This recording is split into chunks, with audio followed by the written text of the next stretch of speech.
একটা জুলুস বেরোবে একটা সময়। আমরা তখন উপস্থিত থাকবো। এখানে আমার সঙ্গে কাউন্সিলর আছেন এবং আছেন কাউন্সিলর প্রতিনিধি জাতীয় মাস্টার আছেন, আরও আমাদের দলের সবাই আছেন।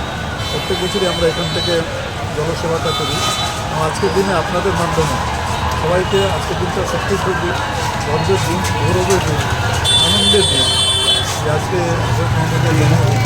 আজকের দিনে আপনাদের মাধ্যমে সবাইকে অনেক অনেক শুভেচ্ছা জানাচ্ছি যে আনন্দের সহিত শান্তির সহিত এই দিনটা আপনারা সবাই পালন করুন।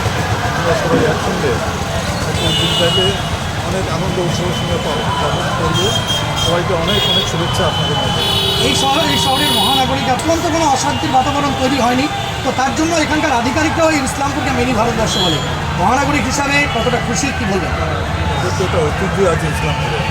আমরা তো ছোটোবেলা থেকে দেখে আসছি, এখানে কোনো দিন কোনো গণ্ডগোল এখানে হয় না। সবাই শান্তিপূর্ণভাবে সবাই এক অপরের যে উৎসব থাকে তাতে অংশ নেয়।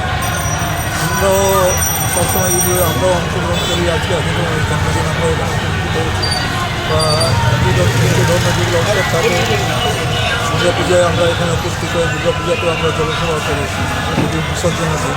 আমরা প্রত্যেকটি উৎসবে এক অপরের ভাগিদার হই বলেই এখানে সব শান্তিপূর্ণভাবে সব জিনিস সব পর্ব শান্তিপূর্ণভাবে পালিত হয়। ঠিক, অনেক শুভেচ্ছা, অনেক শুভেচ্ছা।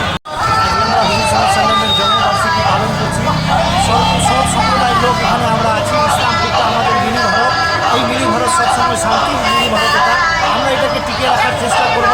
শুধু হুজুর সাল্লাল্লাহু জন্মদিবস না, দুর্গা পূজা, ঈদ, বকরিদ, যত কিছু আছে আমাদের, দুর্গা পূজা, সরস্বতী পূজা, আমরা সকলে মিলে এই উৎসবটাকে অনুভব করি ইসলামপুরে।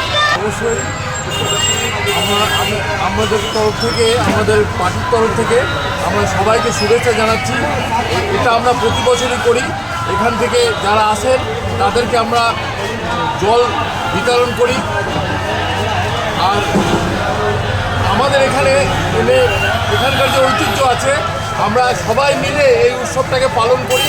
এবারও করছি যে এবার এখন একটা জুলুস বের হয়েছে, আবার একটা সময় একটা জুলুস বেরোবে, ওই সময় আমরা এখানে থাকবো।